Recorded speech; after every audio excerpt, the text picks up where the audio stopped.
Welcome to news talk with VD Samir. Uttar Pradesh के अलावा 4 इस तरह के राज्य हैं जहां पे आम जन, चाहे वो किसी भी श्रेणी, किसी भी कैटेगरी, किसी भी धर्म से, किसी समाज से ताल्लुक़ रखता है, वहां पे लोग अपने खिड़की दरवाजे रोशनदान खोल के बसपा का, बहुजन समाज पार्टी बहन मायावती का इंतज़ार कर रहे हैं, वेलकम करने के लिए। क्योंकि जैसे जैसे जनाधार बढ़ रहा है बसपा का स्टेट्स के अंदर, डिफरेंट स्टेट्स के अंदर, डिफरेंट सेगमेंट्स के अंदर, और जो सोशल इंजीनियरिंग इसके अंदर बहुत बड़ा की रोल प्ले कर रही है, इसी वजह से बसपा का जनाधार लगातार बहुत बड़े स्तर पे बढ़ रहा है। उत्तर प्रदेश के अलावा उत्तराखंड, पंजाब, मध्य प्रदेश, राजस्थान, दिल्ली, महाराष्ट्र, बंगाल, केरला तक तमाम इस तरह के राज्य हैं जहां पे बसपा के लिए ज़मीन बहुत ज़्यादा उपजाऊ हो रही है। लेकिन आज चर्चा करेंगे यूपी से सटे हुए बिहार स्टेट की। बिहार के अंदर जो राष्ट्रीय जनता दल है, जिसको लालू यादव ने बनाया था और 1990 से लेके 2005 तक लालू यादव और जो उनकी वाइफ हैं राबड़ी देवी जी, वो मुख्यमंत्री रही। चारा घोटाला में कन्विक्ट हो गए थे लालू यादव, तो फिर लालू यादव ने जो विरासत है यानी चीफ मिनिस्टर की कुर्सी, वो अपनी वाइफ को ही दे दी थी, राबड़ी देवी को। और लगातार 15 साल आरजेडी ने शासन किया था बिहार के अंदर। आरजेडी ने माय समीकरण, लालू यादव ने मुस्लिम यादव समीकरण बनाया था, लेकिन अभी वो जो रिसेंट जो चुनाव हुआ है विधानसभा का, ये माय समीकरण पहली बार लगभग 35 साल के बाद लालू यादव आरजेडी से, तेजस्वी यादव से दूर हो गया। सबसे बड़ी वजह थी परिवार के अंदर इन फाइटिंग।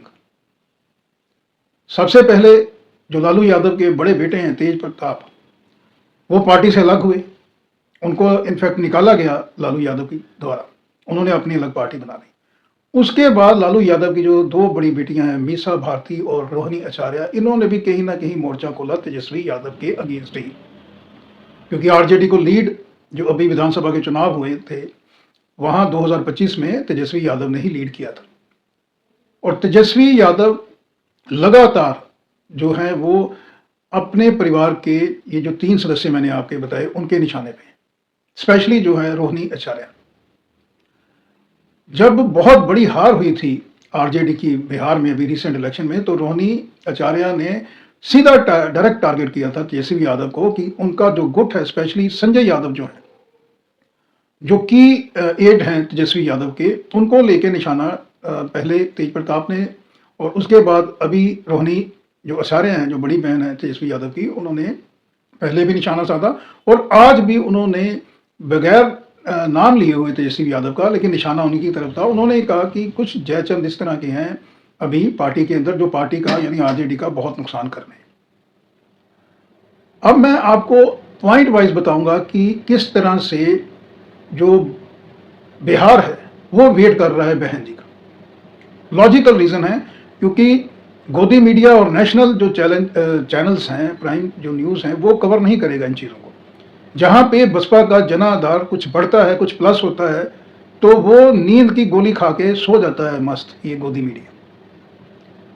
मैं आपको बताना चाहूंगा जमीनी स्तर पे किस तरह से बसपा के लिए बहुत बड़ा मौका है इस बार बिहार के अंदर।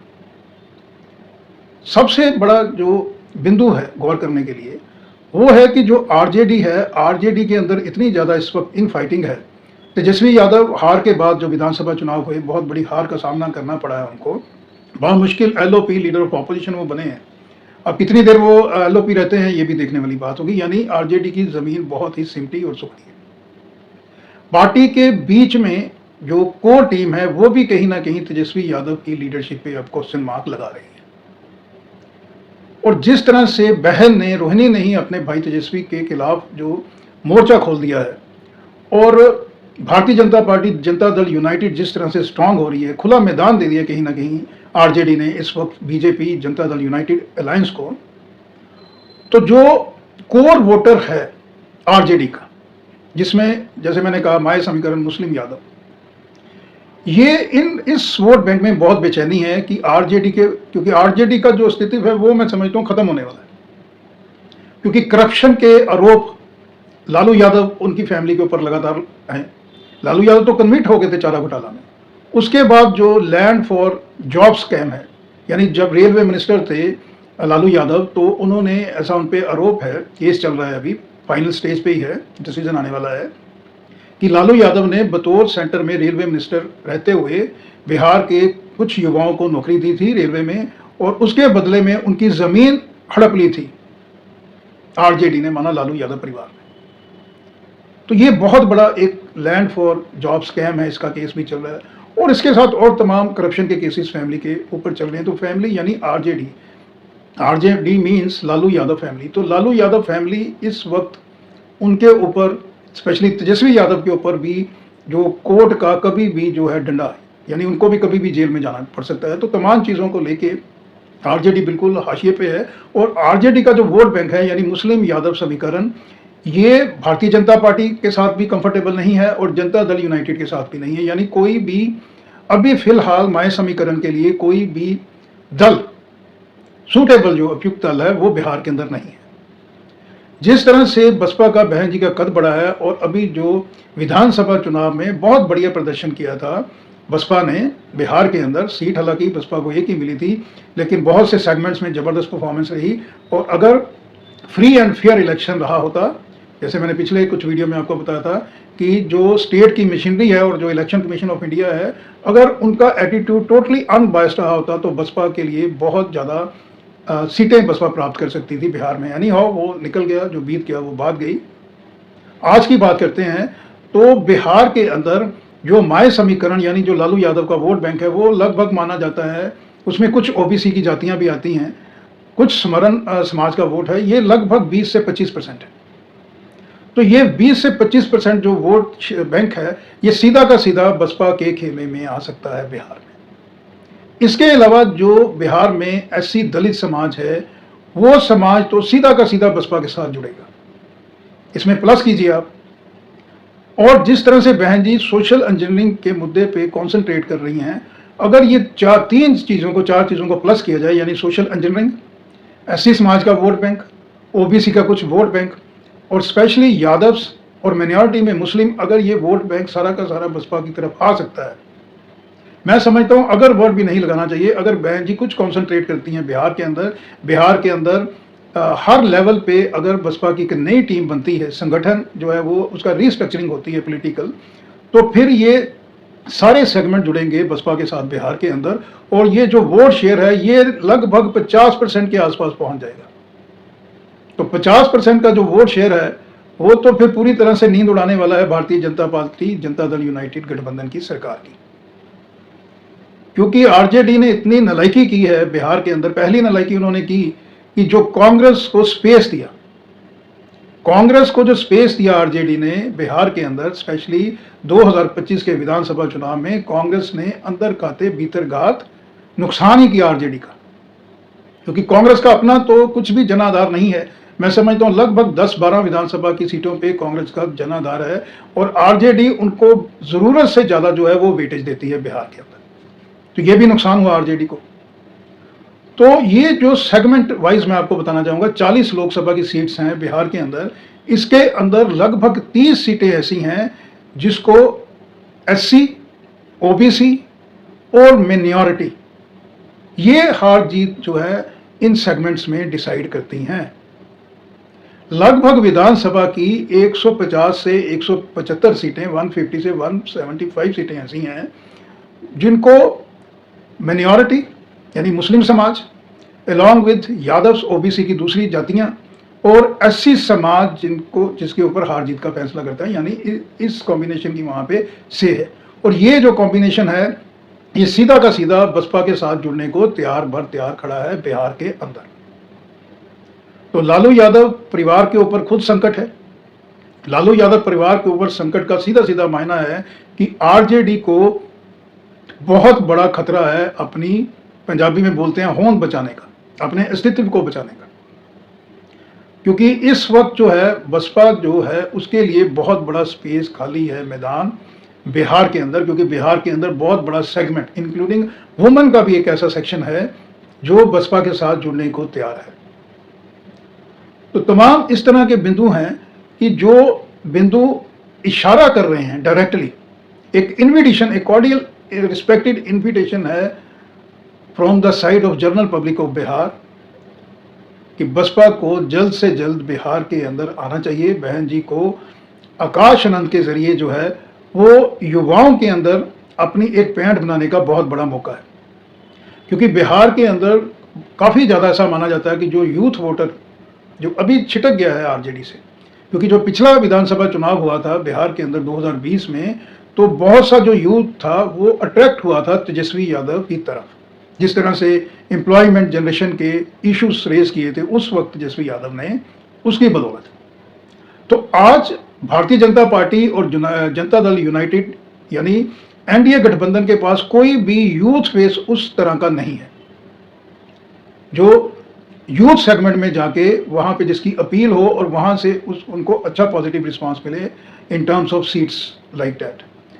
तो आकाश आनंद की बहुत बड़ी भूमिका जो है वो बन सकती है बिहार के अंदर, लेकिन अल्टीमेटली डिसीजन जो है वो बहन जी ने ही लेना है। मैं आपको जो बिल्कुल ज़मीन पे धरातल की स्थिति है बिहार की वो मैं आपको बताने का अब इस वीडियो के माध्यम से कोशिश कर रहा हूँ, क्योंकि मैंने अपने स्टडी के दौरान लगभग 2 साल मैंने बिहार के अंदर व्यतीत किए थे जब लालू यादव जी की नई नई सरकार बनी थी पहली बार। तो बिहार की राजनीति को मैं धरातल पे बहुत ज़्यादा तो नहीं लेकिन काफ़ी उसकी समझ मैं रखता हूँ। तो बिहार के अंदर ये जो मैंने सेगमेंट बताया, स्पेशली माय समीकरण जो मुस्लिम यादव समीकरण है, ये 100% ही शिफ्ट हो सकता है टुवर्ड्स बसपा। बहुत बड़ी न्यूज़ है, ये छोटी न्यूज़ नहीं है बसपा के लिए। इसके अंदर फिर से मैं आपको दोहराना चाहूंगा, रिपीट करना चाहूंगा कि एचसी सेगमेंट जब ऐड ऑन होगा तो कम से कम विधानसभा की 75 से 100 सीटों पे सीधा सीधा एच मिलेगा बसपा को, भारतीय जनता पार्टी और जनता दल यूनाइटेड के ऊपर, क्योंकि आरजेडी का तो होने वाला है सफाया। जिस तरह से लालू यादव ने हमेशा अपने परिवार के लोगों को आगे बढ़ाया, मैंने आपको बताया जब वो कन्विक्ट हुए, जेल उनको हुई, उनको माननीय कोर्ट ने चुनाव लड़ने पे उनको रोक लगा दी, तो उन्होंने अपने परिवार को, अपनी वाइफ को ही दे दी चीफ मिनिस्टर की कुर्सी, जिनको कोई भी एक्सपीरियंस नहीं था, ना उनके पास कुछ उस तरह की एजुकेशन थी कि जो एक चीफ मिनिस्टर की कुर्सी के लिए रिक्वायर्ड है। उसके बाद फिर आगे विरासत अपने दोनों बेटों को दे दी लालू यादव ने, तेजस्वी यादव, तेज प्रताप, दोनों। Tejashwi Yadav deputy chief minister बने जब अलायंस की सरकार थी जनता दल यूनाइटेड के साथ। कैबिनेट में तेज प्रताप रहे। जो डॉक्टर मीसा भारती हैं वो लोकसभा में चले जाती हैं। इनफैक्ट रोहिणी को भी, जो रोहिणी आचार्य है, उनको भी लोकसभा का चुनाव लड़वाया था 2024 में लालू यादव की तरफ से।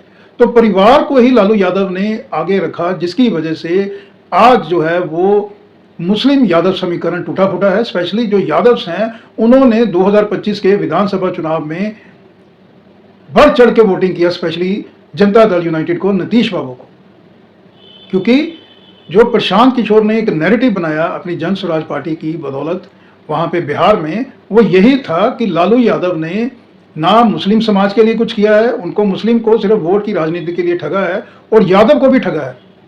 ये क्वेश्चन मार्क था लालू यादव के ऊपर, क्या यादव और मुस्लिम समाज में कोई इस तरह का चेहरा नहीं है जो लीड कर सकता है आरजेडी को। तो तमाम ये सारी चीजें जो थी वो ले ढूंढी हैं आज आरजेडी को, और आरजेडी के अंदर लालू यादव परिवार में इन फाइटिंग जो है वो बहुत ज़्यादा बढ़ गई है।